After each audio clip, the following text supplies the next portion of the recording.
الحمد لله وحده والصلاة والسلام على من لا نبي بعده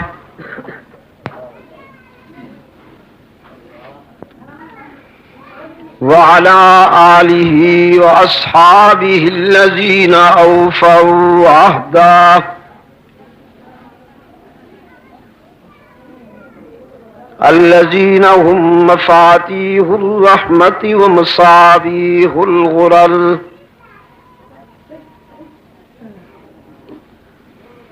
أعوذ بالله من الشيطان الرجيم بسم الله الرحمن الرحيم اهدنا الصراط المستقيم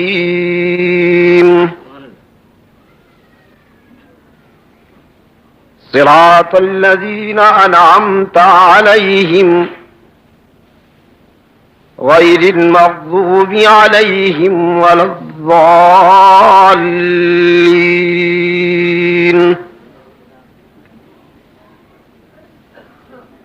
صدق الله مولانا العظيم وقيل للنبي صلى الله عليه وسلم ما الصراط المستقيم فقال صلى الله عليه وسلم ما أنا عليه وأصحابي وصدق رسوله النبي الأمي الكريم ونحن على ذلك لمن الشاهدين والشاكرين والحمد لله رب العالمين.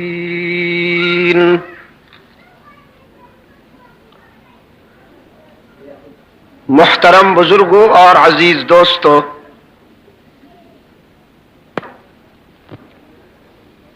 آج 22 نومبر 1985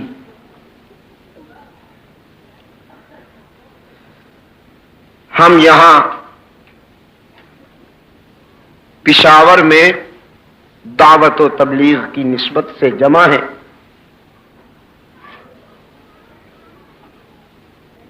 چونکہ جمعہ کی نشست ہے، اس میں وقت اتنا مختصر اور محدود ہوتا ہے کہ کوئی طویل بات تو اس میں کہی نہیں جا سکتی. جو چند گوشے میں آپ کی خدمت میں قرآن و سنت سے عرض کرنا چاہتا ہوں، اس کے لیے میں نے آپ کے سامنے سورہ فاتحہ کا آخری حصہ تلاوت کیا اور رحمت عالم صلی اللہ علیہ وسلم کی ایک حدیث کے سامنے میں نے پیش کرنے کی سعادت حاصل کی.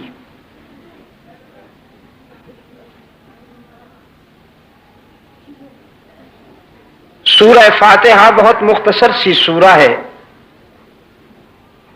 جس کی کل 7 آیتیں ہیں، لیکن اللہ کے رسول صلی اللہ علیہ وسلم نے فرمایا کہ یہ سورت پورے قرآن کا خلاصہ ہے. قرآن کریم کے 30 پاروں میں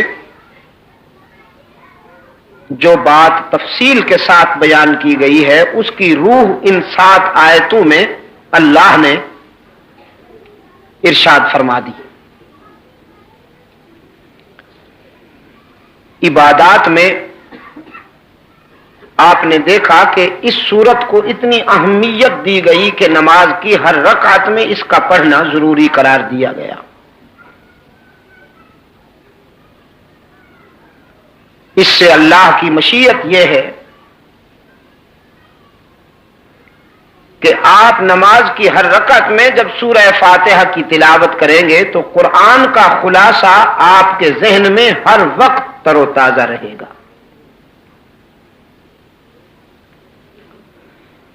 اہدنا الصراط المستقیم، یہ بندے کی اپیل ہے، درخواست ہے اور مطالبہ ہے اپنے رب کی بارگاہ میں۔ اس سے اگلا حصہ اس کی تکمیل ہے یا تتمہ ہے، اور اس کا پہلا حصہ اس کی تمہید ہے۔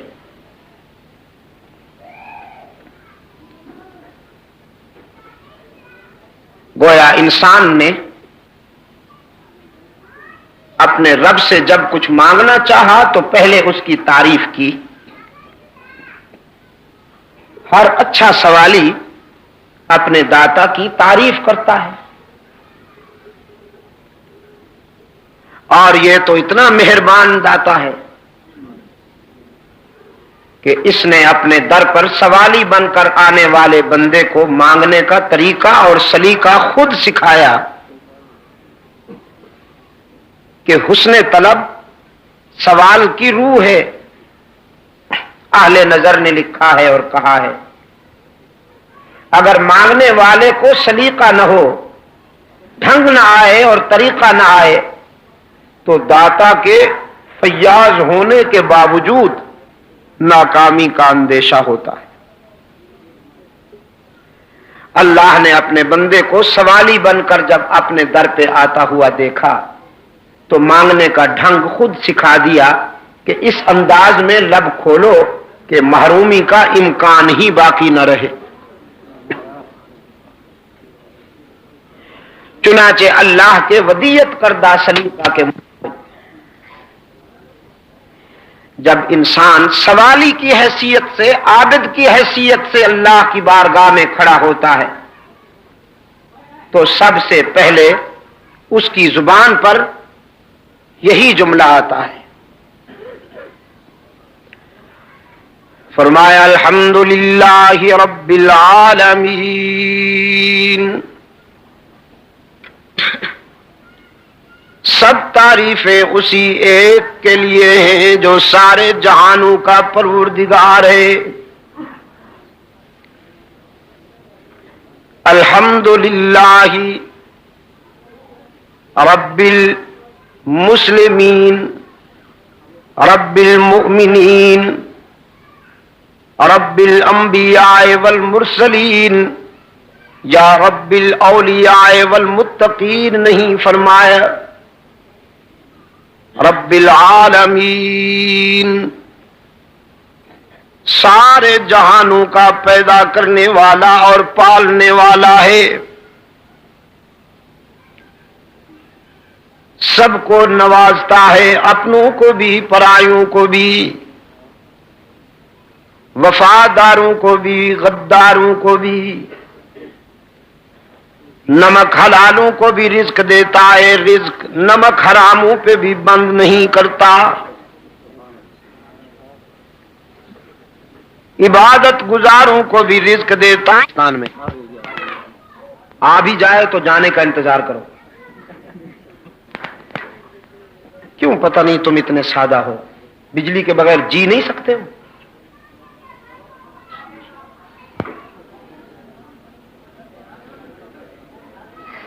عبادت گزاروں کا بھی رب ہے لیکن گناہ گاروں پہ بھی رزق بند نہیں کرتا۔ ہاں، صالحین کا بھی رب ہے لیکن خطا کاروں پہ بھی رزق بند نہیں کرتا۔ اپنے خلیل کا بھی پروردگار ہے لیکن رزق نمرود پہ بھی بند نہیں کرتا۔ اپنے موسیٰ کا بھی رزاق ہے لیکن رزق فرعون پہ بھی بند نہیں کرتا۔ اپنے محبوب کا بھی رب ہے لیکن رزق ابو جہل پہ بھی بند نہیں کرتا۔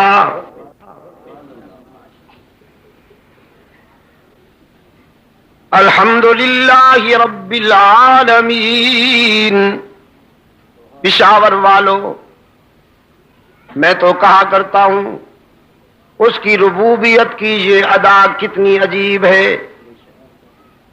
کہ اپنے دوستوں کو دال ساگ پہ خوش کر لیتا ہے، دشمنوں کو مرغے کھلاتا ہے، اپنے پیاروں کو، اپنے دوستوں کو خس و خاشاک کی جھونپڑیوں میں خوش کر لیتا ہے، دشمنوں کو محلات عطا کرتا ہے، اپنوں کو بھی دیتا ہے، دشمنوں کو بھی مایوس نہیں کرتا، سب کا رزاق ہے، سب کا الرحمن الرحیم، دیتا بھی سب کو ہے اور دیتا بھی ناراض ہو کر نہیں، غصے سے نہیں دیتا، پیار سے دیتا ہے۔ جیسے آپ کے پیچھے کوئی مانگنے والا پڑ جائے تو آپ تنگ آ کے پھینک دیتے ہیں روپیہ، لیکن وہ ایسا داتا ہے، آپ سے کوئی مانگے تو آپ ناراض ہو جاتے ہیں، نہ مانگے تو آپ خوش ہوتے ہیں، لیکن اس سے اگر کوئی نہ مانگے تو ناراض ہو جاتا ہے، مانگے تو خوش ہو جاتا ہے۔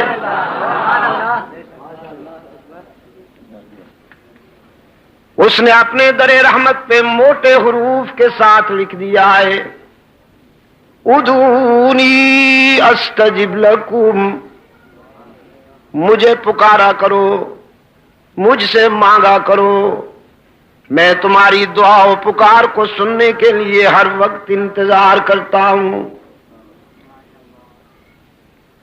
اگر تمہارے گناہ بہت ہیں تو میری رحمت کا بھی کوئی ٹھکانہ نہیں۔ کتنے پیار سے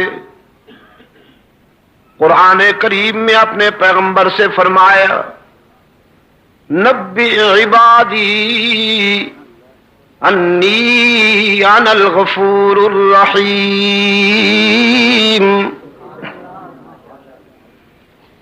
میرے بندوں کو بتا دیجئے میرے محبوب، اگر تم بہت گناہگار ہو تو تمہاری خطائیں اور تمہارے گناہ میری رحمت کا تو مقابلہ نہیں کر سکتے۔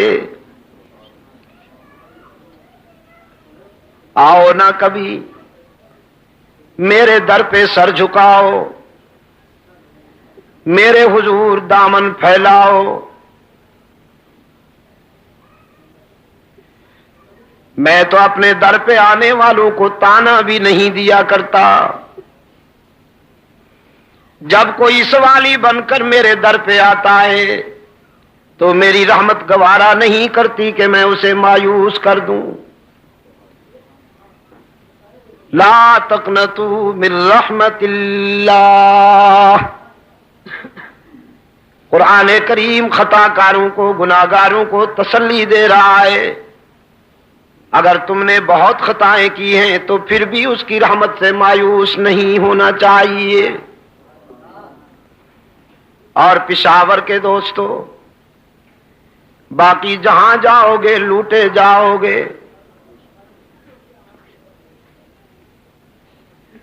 لوگ کہیں گے کچھ لے کے آؤ گے تو کچھ لے کے جاؤ گے، خالی ہاتھ آؤ گے تو خالی ہاتھ جاؤ گے،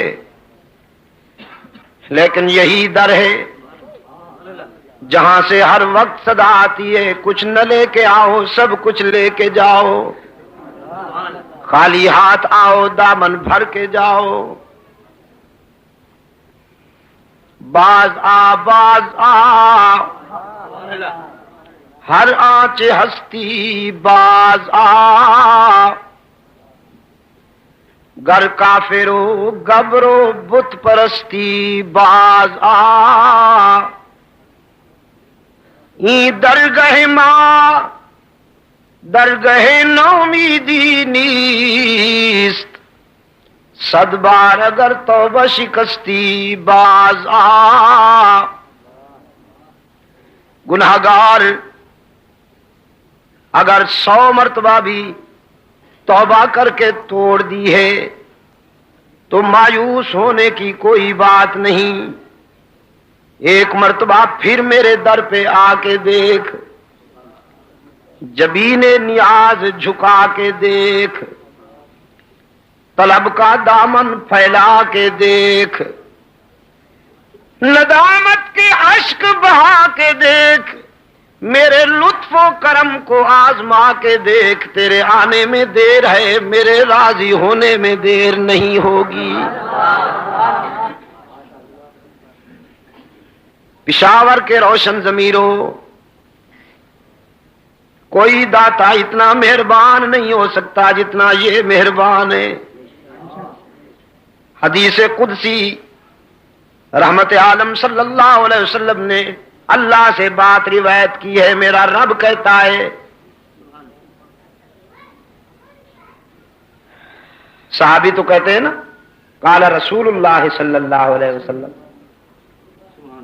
عن ابی ہریرہ رضی اللہ تعالی عنہ قال رسول اللہ، اور یہ ہے عن النبی صلی اللہ علیہ وسلم قال اللہ تعالی، اللہ نے فرمایا ہے، فرمایا جب کوئی بوڑھا گناہگار میرے در پہ سوالی بن کے آتا ہے، جس نے ساری زندگی بغاوت میں گزاری، جس کے نامہ اعمال میں ایک بھی سجدہ نہیں، ساری زندگی تکبر میں گزار دی، جوانی کا نشہ تھا، شباب کی مستی تھی، دولت کی ترنگ تھی، برادری اور لیڈری کا غرور تھا، رگوں میں گرم گرم خون دوڑتا تھا، حالات موزوں تھے، اولاد جوان تھی، سوسائٹی اور معاشرے میں سٹیٹس تھا، ایک سٹینڈرڈ تھا، مقام تھا، کبھی بھی اللہ کے حضور سجدہ ریز نہیں ہوا، لیکن اب زندگی کی شام ہو گئی، آنکھوں سے بینائی چلی گئی، کانوں سے سنوائی چلی گئی، زبان سے گویائی چلی گئی، دماغ شل ہو گیا، کمر جھک گئی، ہاتھ لرزنے لگے، پاؤں کانپنے لگے، لوگوں نے بھی نظریں پھیر لیں، اولاد بھی پرواز کر گئی، جیب بھی خالی ہو گئی۔ اب رات کی تنہائی میں مایوسی کے عالم میں ساری دنیا سے کٹ کر یہ بوڑھا گناہگار رب العالمین کی بارگاہ میں آیا ہے، کہتا ہے تنگ دستی کے جو عالم میں گھبراتا ہوں، پردرے غیر پہ جاتے ہوئے شرماتا ہوں، ہاتھ پھیلانے میں محتاج کو غیرت کیسی، شرم اتنی ہے کہ بندہ تیرا کہلاتا ہوں، الہ العالمین اس قابل تو نہیں ہوں کہ تیرے سامنے ہاتھ پھیلاؤں، دامن میں ایک بھی خوبی نہیں، لیکن الہ العالمین تجھ سے نہ مانگوں تو کس سے مانگوں، اپنے سوا کوئی در بھی تو بتانا جہاں جا کے آنسو بہاؤں۔ فرمایا میرے محبوب جب یہ بوڑھا میرے در پہ آ کر روتا ہے اور ہاتھ پھیلاتا ہے، اچھی طرح جانتا ہوں اسے، بہت اچھی طرح جانتا ہوں، لیکن آج اسے مایوس واپس کر دوں، آج اسے خالی ہاتھ لوٹا دوں، میری رحمت گوارا نہیں کرتی، مجھے اس کے سفید بالوں سے حیا آ جاتی ہے۔ کوئی بگڑا ہوا نافرمان بیٹا سالہ سال کے بعد جب گھر لوٹ آئے، جدائی کا مارا ہوا باپ اپنے نافرمان بیٹے پر اتنا جلدی راضی نہیں ہوتا جتنا رب العالمین اپنے گناہگار بندے پہ جلدی راضی ہو جاتا ہے۔ الرحمن الرحیم، دیتا بھی سب کو ہے اور دیتا بھی ناراض ہو کر نہیں، پیار کے ساتھ ہے، شفقت کے ساتھ عطا کرتا ہے۔ اب تیسرا جملہ انسان کی زبان پہ آیا، مالک یوم الدین، جزا و سزا کے دن کا مالک و مختار بھی تو، سارا اختیار تیرے پاس۔ مالک یوم الدین، جزا و سزا کے دن کا مالک و مختار کون؟ سارا اختیار تیرے پاس۔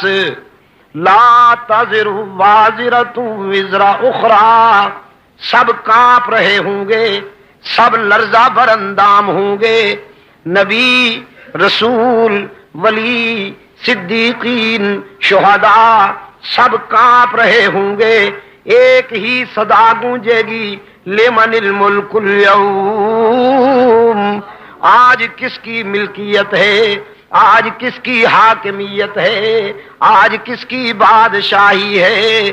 کوئی لب کشائی کی جرات نہیں کر سکے گا اس کے سامنے، بس ایک ہوگا جو زارو قطار آنسو کی برسات میں سجدہ ریز ہوگا۔ رب العالمین دیکھیں گے میرا محبوب رو رہا ہے، فرمائیں گے محبوبم ابار آسا کا، اب تیرے آنسو دیکھے نہیں جاتے، اب تیری عاجزی دیکھی نہیں جاتی، اب تیری تواضع دیکھی نہیں جاتی، اب تیری بے قراری دیکھی نہیں جاتی۔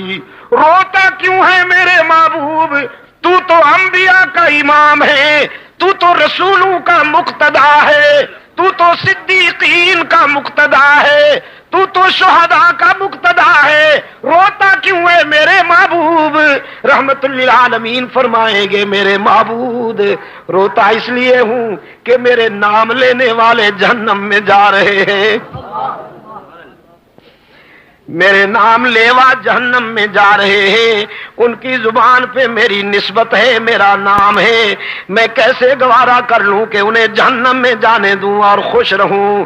رب العالمین فرمائیں گے ارفع راسک، میرے محبوب سر اٹھاؤ، سل تو ہوتا، پھر مانگو نہ، تجھ سے بہتر مانگنے والا کوئی نہیں، مجھ سے بہتر دینے والا کوئی نہیں، تو مانگتا جا میں دیتا جاؤں گا، تجھ سے بہتر سوالی کوئی نہیں، مجھ سے بہتر دینے والا کوئی نہیں۔ پشاور والو آنسو بھی منظور، سجدہ بھی منظور، عاجزی بھی منظور، تواضع بھی منظور، لیکن فرمایا سل، آپ مانگیے، داتا میں خود رہوں گا۔ یہ نہیں فرمایا کہ سر اٹھاؤ، جو جی میں آئے کر دو، جس کو چاہو جہنم میں ڈال دو، جس کو چاہو جنت میں ڈال دو، نہیں، فرمایا تیرا سجدہ بھی منظور، تیرے آنسو بھی منظور، لیکن اختیار میرے اپنے پاس ہوگا۔ تو مانگ، تجھے مانگنا اچھا لگتا ہے، میں دوں، مجھے دینا اچھا لگتا ہے۔ مانگنا تیرا منصب، دینا میرا منصب، اختیار میرے اپنے پاس ہوگا، جسے چاہوں گا بخش دوں گا، اور جسے میں نہ بخشوں، پیغمبر بھی معافی مانگے تو معاف نہیں کرتا۔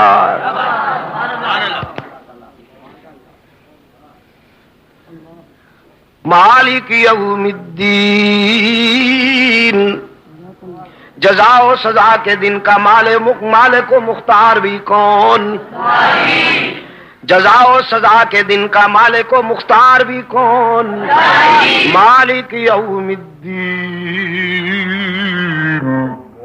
یہ تمہید تھی، اب انسان اور قریب ہو گیا اپنے مالک کے۔ ایک نازک وعدہ کیا کچھ مانگنے سے پہلے، ایاک نعبد و ایاک نستعین، ہم تیری ہی عبادت کرتے ہیں، ہم تیری ہی عبادت کرتے ہیں اور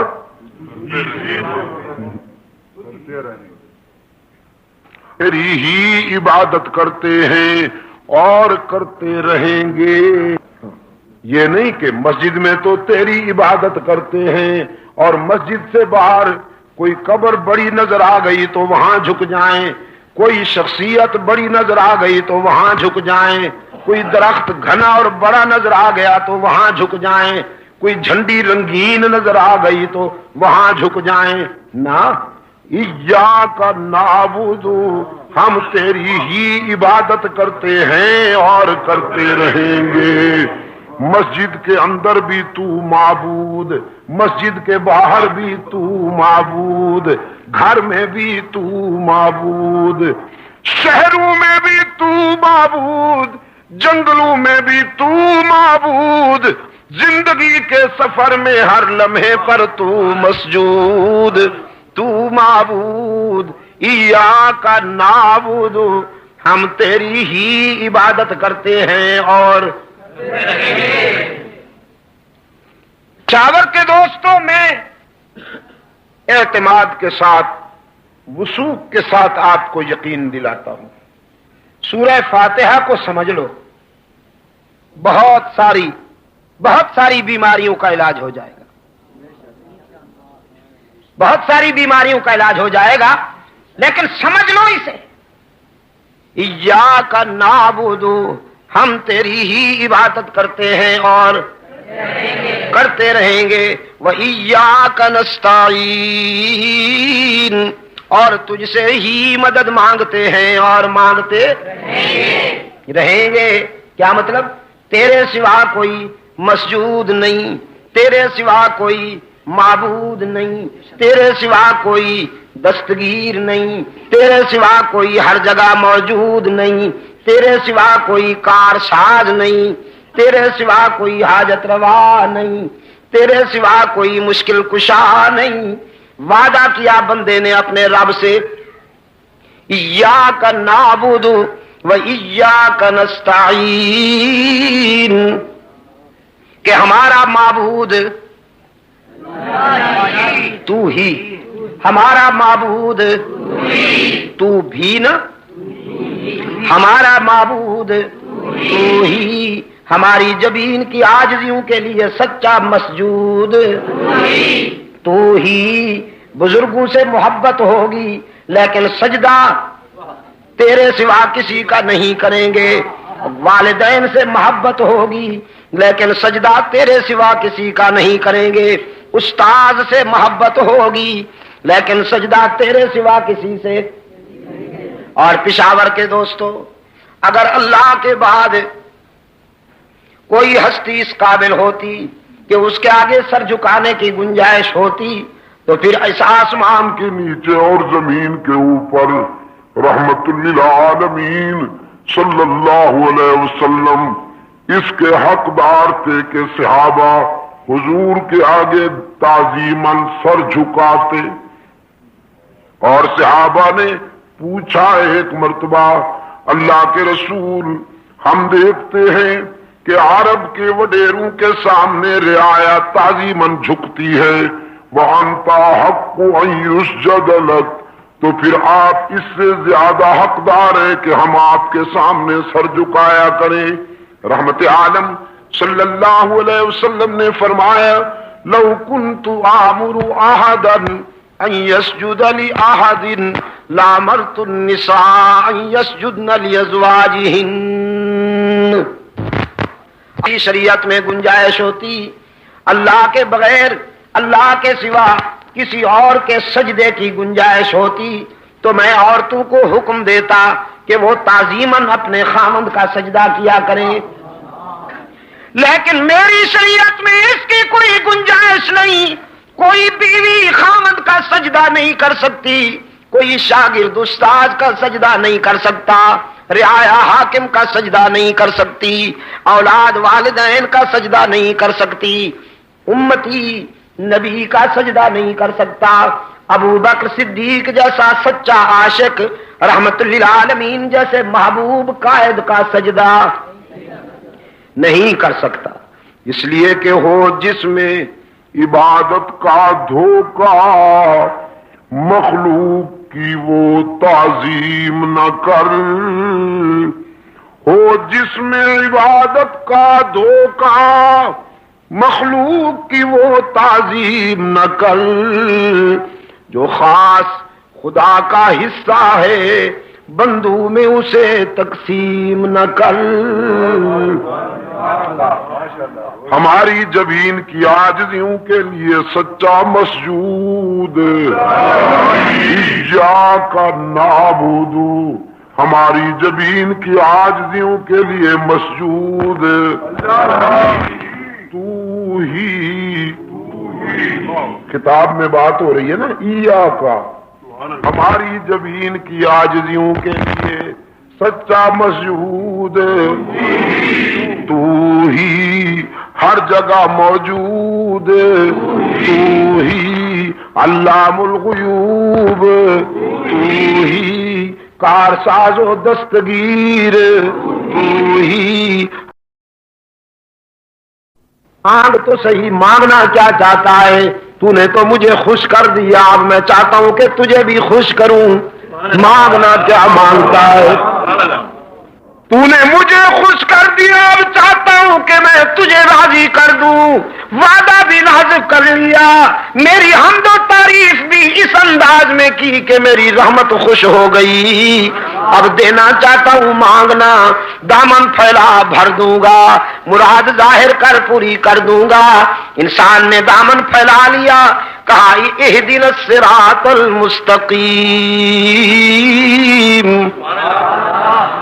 الہ العالمین، بس صراط مستقیم مانگتا ہوں۔ بنگلے نہیں چاہیے، محل نہیں چاہیے، کوٹھیاں نہیں چاہیے، بینک بیلنس نہیں چاہیے، لمبی لمبی کاریں نہیں چاہیے، وزارتیں نہیں چاہیے۔ اہدنا الصراط المستقیم، صراط مستقیم عطا کر دے، کیونکہ بنگلے، کوٹھیاں، محل، بینک بیلنس، وزارتیں، کاریں، یہ تو تیرے دشمنوں کو بھی مل جاتی ہیں، یہ تو تیرے دشمنوں کو بھی مل جاتی ہے۔ یورپ کے کتے بھی کاروں میں سفر کرتے ہیں۔ ربا، میں وہ نہیں چاہتا جو تیرے دشمنوں کے پاس ہے، میں وہ نہیں چاہتا جو تیرے دشمنوں کے پاس ہے۔ مجھے وہ جوہر دے جو تیرے دوستوں کے پاس ہوا کرتا ہے۔ یاسین والقرآن الحکیم انک لمن المرسلین علی صراط مستقیم۔ میرے محبوب، او میرے یاسین صلی اللہ علیہ وسلم، مجھے قرآن کی عظمتوں کی قسم ہے میرے محبوب، میں نے تمام مرسلین کا تجھے سردار بنا دیا، منتخب کر لیا تجھے مرسلین میں سے، اور تجھے صراط مستقیم بھی عطا کر دیا۔ انک لمن المرسلین علی صراط مستقیم۔ ان ابراہیم کان امتا قانتا للہ حنیفا ولم یک من المشرکین شاکرا لانعمہ اجتباہ وہداہ الی صراط مستقیم۔ فرمایا میرا خلیل بڑا سچا دوست تھا، میرا خلیل کی دوستی پر میں فخر کرتا ہوں۔ رب العالمین نے فرمایا میرا خلیل شاکر تھا، صابر تھا، قانت تھا، ساجد تھا، راکع تھا، قائم تھا۔ اس نے دوستی میں حد کر دی، میں نے نوازشات میں حد کر دی۔ اس نے وفا میں حد کر دی، میں نے جزا میں حد کر دی۔ اس نے وفائیں کی، میں نے جزا دی، صراط مستقیم عطا کر دیا۔ تیسرے مقام پہ فرمایا وَلَقَدْ أَوْحَيْنَا إِلَيْكَ رُوحًا مِّنْ أَمْرِنَا مَا كُنْتَ تَدْرِي مَا الْكِتَابُ وَلَا الْإِيمَانُ وَلَكِنْ جَعَلْنَاهُ نُورًا نَهْدِي بِهِ مَن نَّشَاءُ مِنْ عِبَادِنَا وَإِنَّكَ لَتَهْدِي إِلَى صِرَاطٍ مُسْتَقِيمٍ۔ میرے محبوب، ہم نے آپ کو بھی صراط مستقیم پہ چلایا اور آپ کا مشن بھی یہی بنایا کہ آپ میرے بندوں کو صراط مستقیم پہ چلاتے رہیں. اس لیے بندے نے مانگا اہدنا الصراط المستقیم،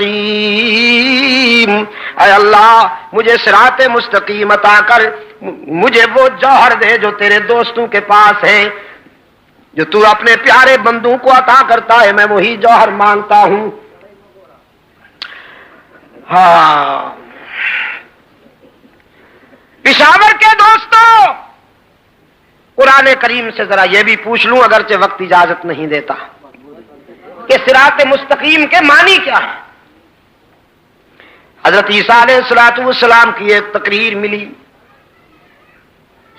ابھی مفتی صاحب بتا رہے تھے نا کہ فرانس میں ہونے والی تقریر آپ کو میں دوں، افریقہ میں ہونے والی، تو ان کے پاس تو پتہ نہیں کس صورت میں ہوگی.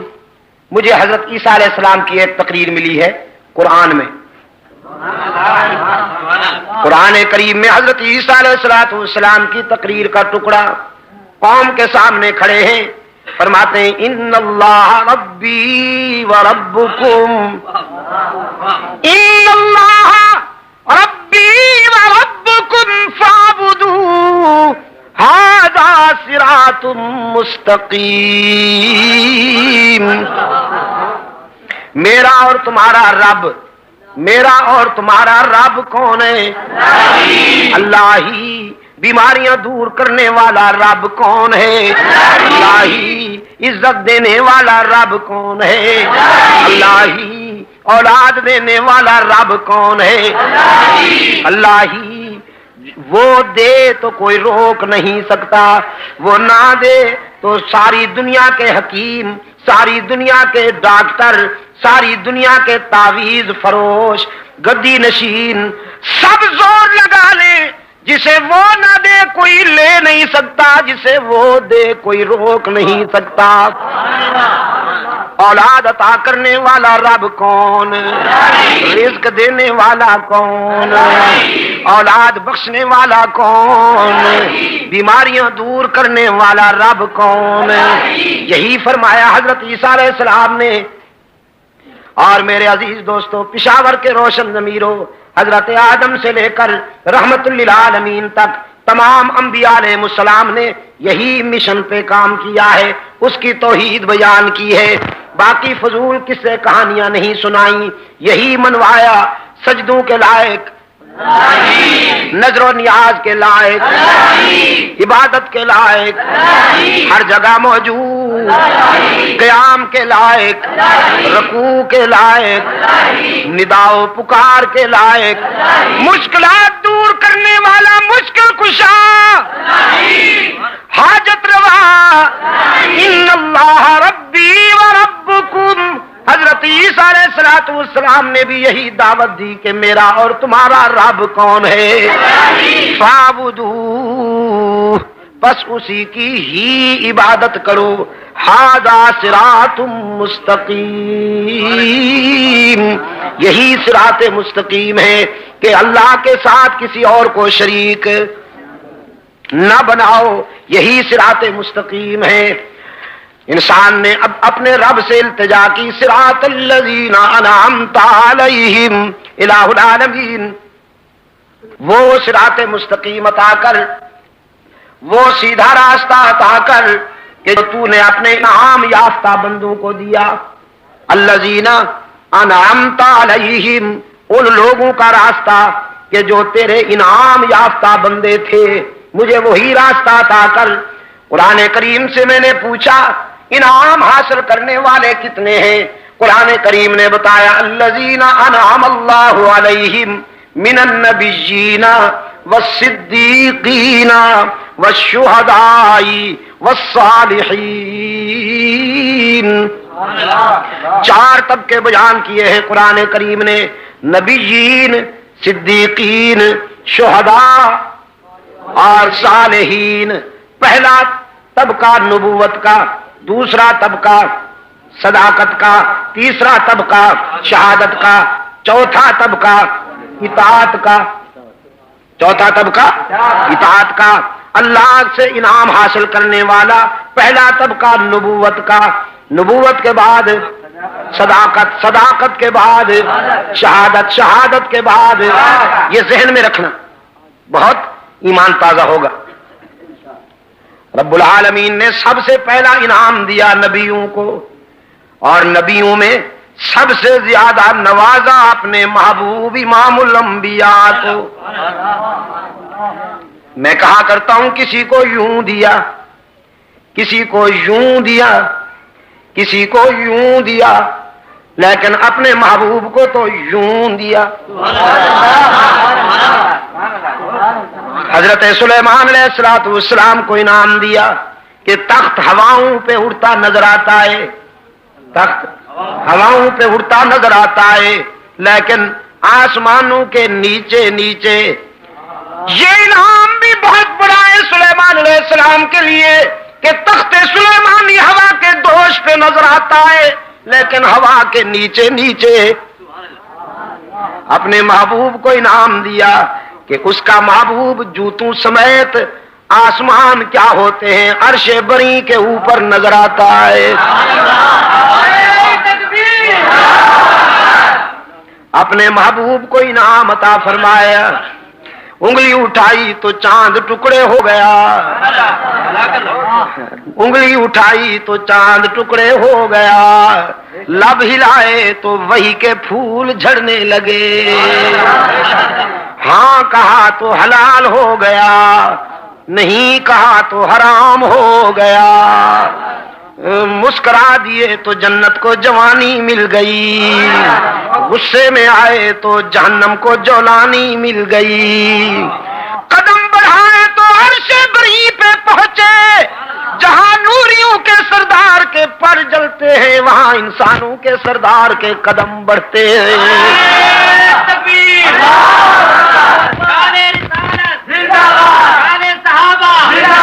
سید عبد المجید شاہ صاحب ندیم اعظم اعلیٰ مجلس تحفظ حقوق السنت، نعرہ تکبیر۔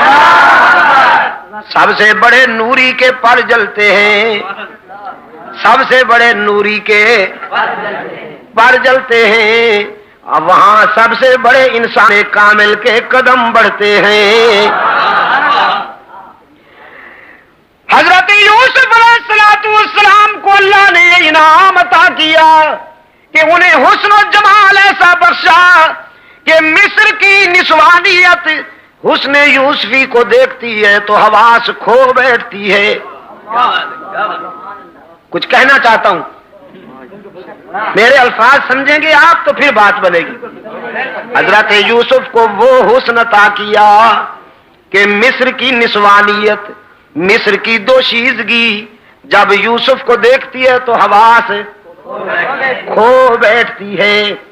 یوسف کو دیکھنے والیوں نے حواس کھو دیے، لیکن محبوب کو وہ جمال عطا کیا کہ محمد کو دیکھنے والوں نے تو حواس پا لیے۔ یوسف کو دیکھنے والیوں نے انگلیاں کٹوا دیں، ایمان نہیں لائیں، قطعنا ایدیہن۔ یوسف کو دیکھنے والیوں نے ہاتھ کاٹ ڈالے، ایمان نہیں لائیں، قسمیں کھا کھا کے کہنے لگیں حاشا للہ ما ھذا بشرا، اللہ کی قسم یہ بشر نہیں ہو سکتا، ان ھذا الا ملک کریم، یہ تو کوئی بہت بڑا نوری معلوم ہوتا ہے، نوری۔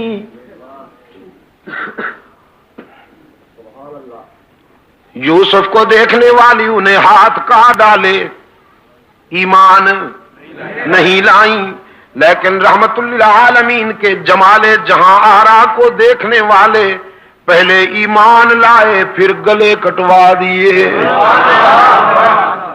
ہاتھ کیا ہوتے ہیں؟ پہلے ایمان لائے پھر گلے کٹوا دیے۔ حضور کے حسن کی مستی جس پر چھا گئی، حضور کے حسن کی مستی جس پہ چھا گئی، بھول بیٹھا سارے جہان کو، بھول بیٹھا سارے جہان کو۔ حضرت ابو ہریرہ والدہ کی مار کھا کے آتے ہیں، روتے ہوئے رحمت للعالمین کی بارگاہ میں حاضر ہوتے ہیں، عرض کرتے ہیں حضور ماں نے مارا ہے۔ رحمت عالم صلی اللہ علیہ وسلم نے فرمایا کوئی گستاخی تو نہیں کی؟ کہنے لگا نہیں حضور گستاخی تو میں نے نہیں کی، اصل میں بات یہ ہے کہ میری والدہ ابھی تک مشرکہ ہے، وہ آپ کی سچائی پر آپ کی صداقت پر ایمان لانے والوں میں شامل نہیں ہوئی اور اپنے عقیدہ میں بڑی پختہ ہے، متعصب ہے۔ میں جب آپ کے قدموں سے اٹھ کر گھر پہنچا، میری ماں نے پوچھا کہاں سے آئے ہو؟ میں نے عرض کیا میں وہاں سے آیا ہوں جہاں جبرائیل بھی عاجزی سے حاضر ہوتے ہیں، رحمت للعالمین کے قدموں سے آیا ہوں۔ میری والدہ جوش میں آ گئی، غصہ، پھر تو نے کیا جواب دیا؟ ابو ہریرہ کہتے ہیں عقل و خرد کو چھو نہ سکا وہ تمام عمر، عقل و خرد کو چھو نہ سکا وہ تمام عمر، جادو تیری نگاہ کا جس پر بھی چل گیا۔ میں نے ماں سے کہہ دیا صرف تیرا گھر نہیں ساری دنیا کو چھوڑ دوں گا لیکن آمد کے لال کا دامن نہیں چھوڑوں گا، ساری دنیا کو چھوڑ دوں گا لیکن رحمت للعالمین کے قدموں سے جدا نہیں ہو سکوں گا۔ پھر میری ماں غصے میں آ گئی، اس نے مجھے مارا، گھر سے نکال دیا اور کہنے لگی میرے گھر اس دن آئیے گا جس دن حضور کا در چھوڑنے کا فیصلہ ہو جائے۔ رحمت عالم صلی اللہ علیہ وسلم نے فرمایا پھر یہاں کیوں آیا ہے روتا ہوا؟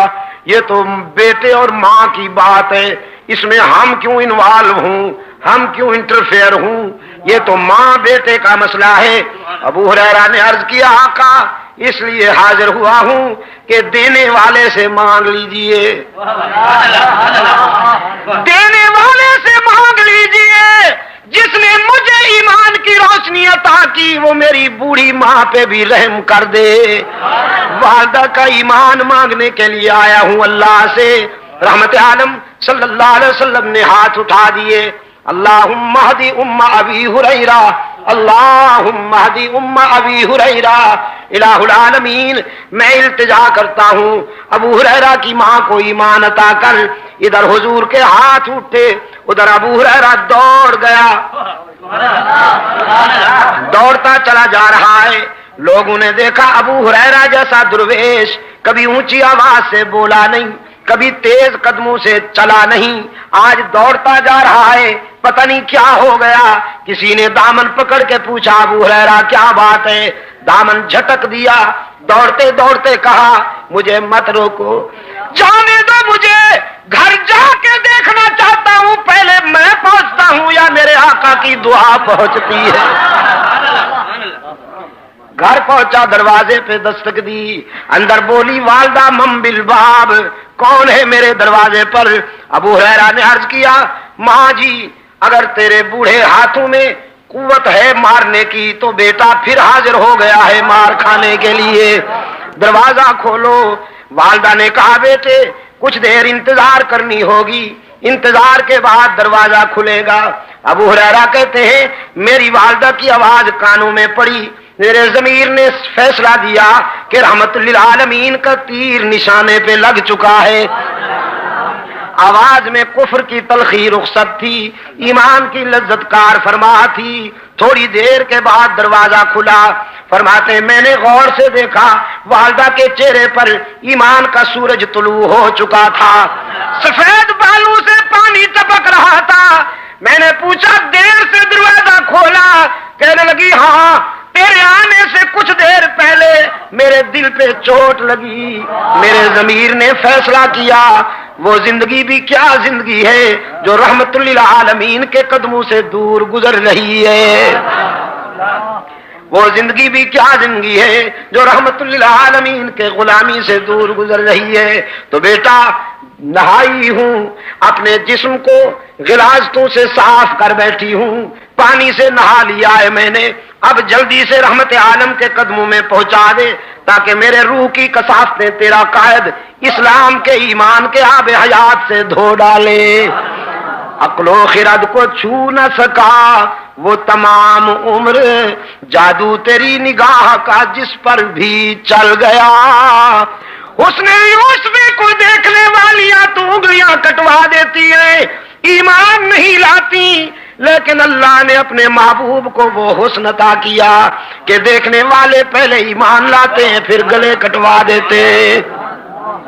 سب سے پہلا انعام ملا محمد عربی صلی اللہ علیہ وسلم کو، اور نبوت کے بعد قرآن نے نمبر دیا ہے صداقت کو، اور نبی کے بعد صداقت کا تاجدار ابو بکر صدیق۔ انبیاء کے بعد صداقت کا تاجدار کون بھائی؟ صدیق اکبر، جس کو خود حضور نے اس امت کا امام بنایا، جس کو خود حضور نے اپنی حیات طیبہ میں مصلی پر کھڑا کیا، جس نے اپنے قائد کی حیات طیبہ میں اس امت کو 17 نمازیں پڑھائیں، اور جس کی قیادت میں اس امت نے جھوٹے نبیوں کو پیوند ضمی کیا۔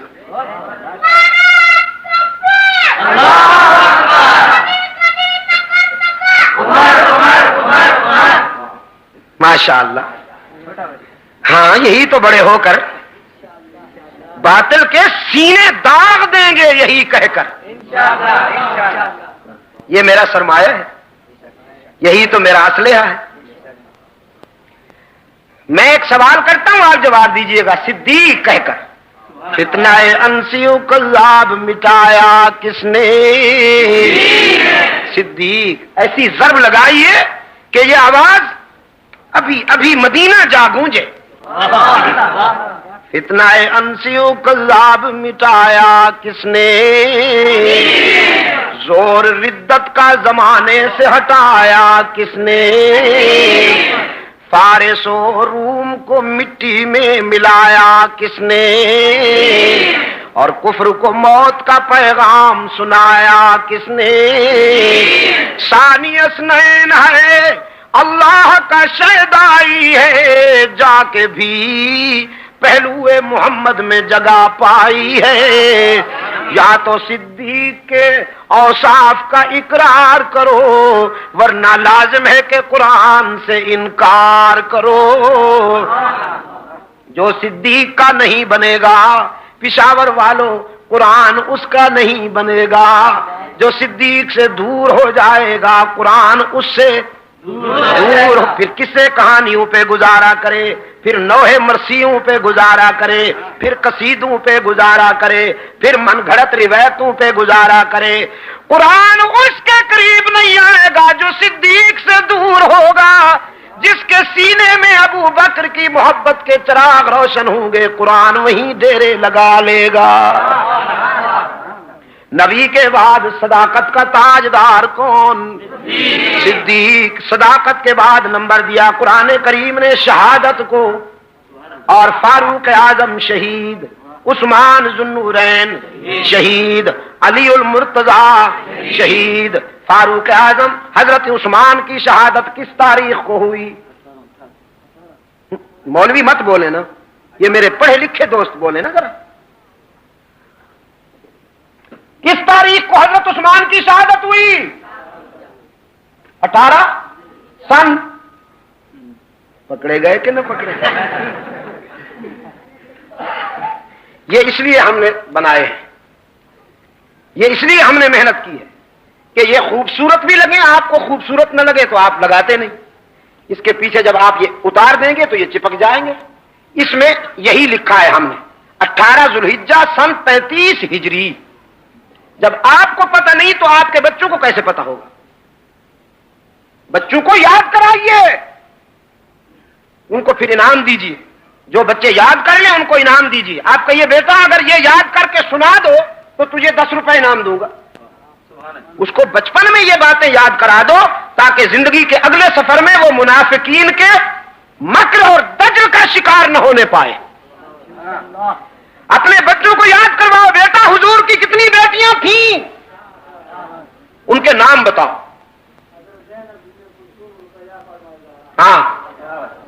آپ نے تو فرض کفایہ ادا کر دیا سب کا، لیکن یہ سب کو آنا چاہیے اور بچوں کو بھی آنا چاہیے۔ نبوت کے بعد صداقت کا تاجدار صدیق اکبر، شہادت کا تاجدار فاروق اعظم، شہادت کا تاجدار عثمان ذو النورین، شہادت کا تاجدار علی المرتضیٰ، یہ 4 طبقے۔ اس کے بعد ہے اطاعت۔ ان کے نقش قدم پر چلنے والے خوش نصیب، ان کے نقش قدم پر چلنے والے خوش نصیب، وہ حسن ابن علی ہوں یا معاویہ بن ابی سفیان ہوں یا عمر بن عبد العزیز ہوں، یہ وہ خوش نصیب طبقے ہیں جن پہ اللہ کے انعامات کی بارش ہوئی۔ ہم نے اللہ سے یہی مانگا ہے کہ الہ العالمین ہمیں وہ راستہ عطا کر کہ جس پر تیرے انعام یافتہ بندے چلتے رہے۔ اہدنا الصراط المستقیم۔ اور میری گھڑی نے کاشن دے دیا ہے، اشارہ کر دیا ہے کہ وقت کچھ زیادہ ہو گیا، میں اسی پر اکتفا کرتا ہوں۔